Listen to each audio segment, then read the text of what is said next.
Hello students, कैसे हैं आप लोग।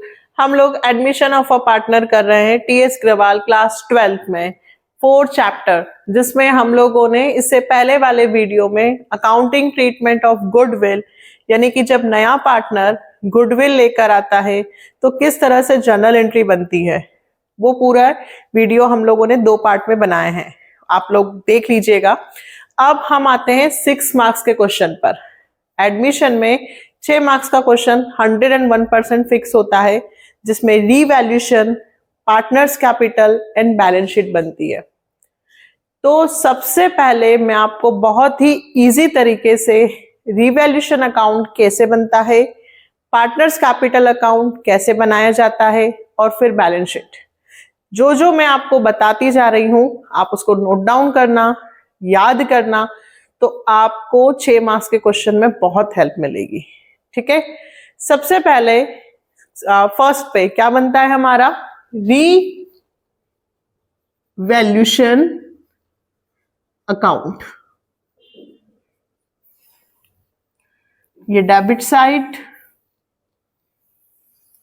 ठीक है, और ये क्रेडिट साइड। मैं कोशिश करूंगी कि आपको साथ के साथ याद भी करवा दूं कि रीवैल्यूएशन अकाउंट में क्या क्या आता है। सबसे पहले रीवैल्यूएशन। जब कोई फर्म में नया पार्टनर एडमिट होता है, ठीक है, या कोई पार्टनर छोड़कर जाता है, रिटायरमेंट होता है, तो उस वक्त असेट्स और लायबिलिटीज की रीवैल्यूएशन की जाती है कि कौन सी एसेट्स इंक्रीज हुई है, कौन सी एसेट्स डिक्रीज हुई है, कौन सी लायबिलिटी का हमें पेमेंट करना है, कौन सी लायबिलिटी इंक्रीज हुई है और कौन सी लायबिलिटी डिक्रीज हुई है। क्योंकि अब तक का जो प्रॉफिट लॉस है वो 2 या 3 पार्टनर्स आपस में बांट रहे थे। नया पार्टनर आने के बाद अब फिर से 1 2 3 स्टार्ट होगा। तो यहां तक का मान लीजिए हम लोग लास्ट ईयर तक का प्रॉफिट, हम 3 पार्टनर थे, अब एक और आ जाएगा, तो अभी जो प्रॉफिट बटेगा वो तो केवल 3 में बटेगा, है ना। तो जब कोई नया पार्टनर आता है तो उसके आने से पहले की जो चीजें हैं वो पुराने पार्टनर्स आपस में बांट लेते हैं। General reserve, WCR, IFR, revaluation होने से फर्म को प्रॉफिट हुआ कि लॉस, जितनी भी चीजें वो ओल्ड पार्टनर्स आपस में डिस्ट्रीब्यूट करके खत्म कर देते हैं, क्योंकि अब नए सिरे से काम होगा। तो सबसे पहले जब कोई नया पार्टनर फर्म में आता है तो सबसे पहले हम हमारी असेट्स और लायबिलिटीज की रीवैल्यूएशन करते हैं और देखते हैं कि हमें प्रॉफिट हुआ है कि लॉस। ठीक है, तो ये रीवैल्यूएशन की डेबिट साइड हुई। अब डेबिट साइड हुई है मतलब ये लॉस की साइड हुई। याद करने के हिसाब से बता रही हूं, इस तरफ लॉस आएगा, और ये क्रेडिट साइड मतलब इनकम। मतलब हम फॉर्मेट याद ना करें और हमारा रीवैल्यूएशन बन जाए। कैसे, तो देखिए, लॉस, डेबिट साइड लॉस लिखा जाता है। तो सबसे पहले आपकी असेट्स यदि इंक्रीज होगी तो आपको प्रॉफिट होगा, और यदि आपकी असेट्स डिक्रीज होगी तो आपको लॉस होगा। यहां लिखती हूं, यदि एसेट्स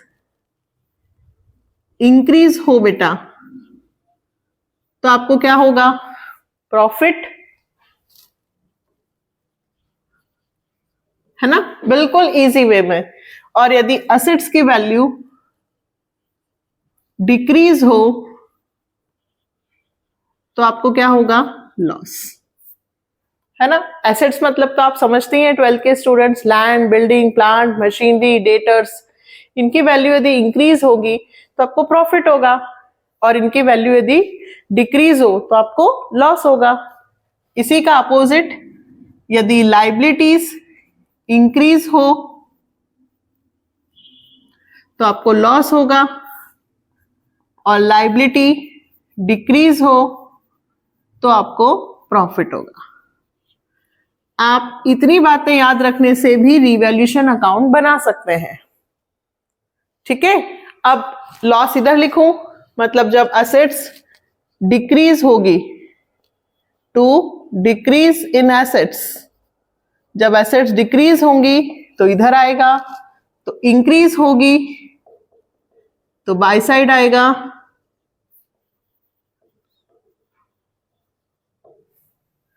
और लाइबिलिटी, जब लाइबिलिटी इंक्रीज होगी टू इंक्रीज इन लाइबिलिटी इधर आएगा, और बाय डिक्रीज इन लाइबिलिटी इधर आएगा। बिल्कुल रटने की आवश्यकता ही नहीं है, नो नीड। आपको सिर्फ इतना पता होना चाहिए कि डेबिट साइड लॉस खर्चा और क्रेडिट साइड इनकम। तो कब आपको फायदा होगा, आप क्रेडिट साइड डालो, और आपको लगता है कि इस टर्म को पढ़ने से हमें लॉस हो रहा है तो डेबिट साइड। अब सपोज कीजिए कोई लाइबिलिटी है, आउटस्टैंडिंग सैलरी है, आपने पेमेंट नहीं किया, आपको पेमेंट करना है, आपको पार्टनर्स का रेम्यूनरेशन देना है, तो आपका खर्चा हुआ, तो आप टू साइड लिखेंगे, है ना। अच्छा, एक और चीज, मान लीजिए आप घर की साफ सफाई कर रहे हैं और साफ सफाई करते वक्त आपको एक पर्स मिला, ठीक है। अब उस पर्स में एक बिल मिला है, उस बिल में लिखा हुआ है कि 5,000 रुपए ड्यू है। आप कहीं से सामान खरीद कर लाए थे और आप उसको भूल गए, और आपको पता चला कि एक लाइबिलिटी का पेमेंट करना है, उस पर्स में वो बिल निकला, तो ये आपका फायदा हुआ कि नुकसान? नुकसान। तो यहां लिखेंगे टू अनरिकॉर्डेड लाइबिलिटी। मतलब इस तरह की कोई भी अनरिकॉर्डेड, ये तो मैंने जस्ट आपको एक एग्जांपल दिया है ना। अगर इसी पर्स में, यदि घर की साफ सफाई में आपको एक पर्स मिला है और उस पर्स के अंदर आपको 2,000 का नोट मिला, तो आपको अनरिकॉर्डेड क्या मिली? असेट्स। यदि बिल मिला तो अनरिकॉर्डेड लाइबिलिटी, और यही उस पर्स में 2,000 का नोट मिला तो फिर वो आपकी क्या हो गई? असेट्स। तो बाय अनरिकॉर्डेड असेट्स, ठीक है। तो ये अगर आपको लाइबिलिटी मिलती है, आपको पेमेंट करना है, तो आपका नुकसान है, डेबिट में आएगा। आपको कोई असेट्स मिलती है, अक्रूड इनकम आपको मिलती है, असेट्स मिलती है, तो आपका प्रॉफिट है। बस बेटा, ये तीन चीजें डेबिट में और ये तीन चीजें क्रेडिट में आपको याद रखनी है, आपका रिवैल्यूएशन अकाउंट बनेगा। तो ये तीन चीजें इधर और तीन चीजें इधर, ठीक है। जो भी टर्म्स आपको मिले, आपको ये देखना है कि उस टर्म से आपको प्रॉफिट हो रहा है कि लॉस, ठीक है। यदि आपको लगता है कि ये लॉस वाली चीज है तो आप डेबिट में लिखिएगा, अगर आपको लिखता है कि इसके होने से प्रॉफिट होगा तो क्रेडिट साइड लिखिएगा, ठीक है। अब क्या करना है, अब हमें बैलेंस निकालना है।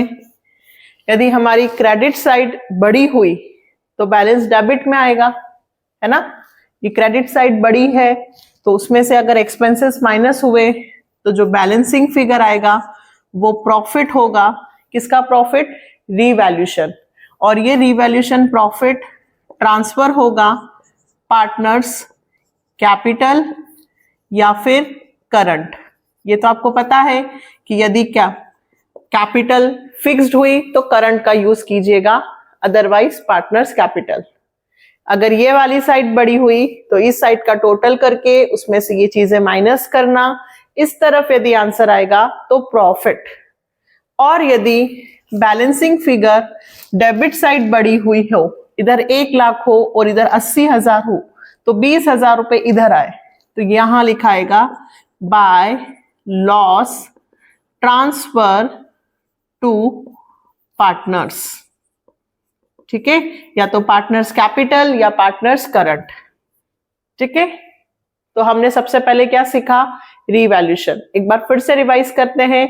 यदि असेट्स डिक्रीज हुई तो लॉस, यदि असेट्स इंक्रीज हुई तो प्रॉफिट, यदि लायबिलिटी इंक्रीज हुई तो लॉस, यदि लायबिलिटी डिक्रीज हुई तो प्रॉफिट, अनरिकॉर्डेड लायबिलिटी या एक्सपेंसेस हुआ तो लॉस, अनरिकॉर्डेड असेट्स या प्रॉफिट या इनकम हुई तो गेन, ठीक है। सबसे पहले एडमिशन के क्वेश्चन में, रिटायरमेंट के क्वेश्चन में आपको रीवैल्यूएशन अकाउंट बनाना होगा। सेकंड पे हम बनाएंगे पार्टनर्स कैपिटल अकाउंट। तो पार्टनर्स कैपिटल इधर ही देखते हैं, पार्टनर्स कैपिटल अकाउंट। अच्छा, एक और बात, ये जो प्रॉफिट या लॉस आया है ये किसमें डिस्ट्रीब्यूट होगा? ओल्ड पार्टनर्स में। सारी ही चीजें बेटा ओल्ड पार्टनर्स ओल्ड रेशियो में डिस्ट्रीब्यूट होंगी, नए को कोई भी चीज नहीं मिलेगी। नया तो अभी आया है, तो जितनी भी चीजें हैं, प्रॉफिट है, रिजर्व है, जो भी है, वो सिर्फ किसको मिलेगा? पुराने पार्टनर्स को, ओल्ड पार्टनर्स को, ओल्ड रेशियो में। ठीक, अब पार्टनर्स कैपिटल में दो मेरे पुराने थे, एक राम और एक मोहन, और एक नया जो आया वो श्याम। ठीक है, ये पार्टनर्स कैपिटल की कौन सी साइड हुई? डेबिट। इस तरफ पार्टनर्स कैपिटल की होगी क्रेडिट साइड। राम मोहन पुराने हैं और नया है श्याम। ठीक, अब पार्टनर्स कैपिटल में तीन चीजें सबसे पहले फिक्स कर लेना। सबसे पहले बाय बैलेंस बीडी लिखना। क्या लिखना? सबसे पहले बाय बैलेंस बीडी, राम और मोहन की कैपिटल, राम और मोहन की कैपिटल जो आपको क्वेश्चन में दी होगी।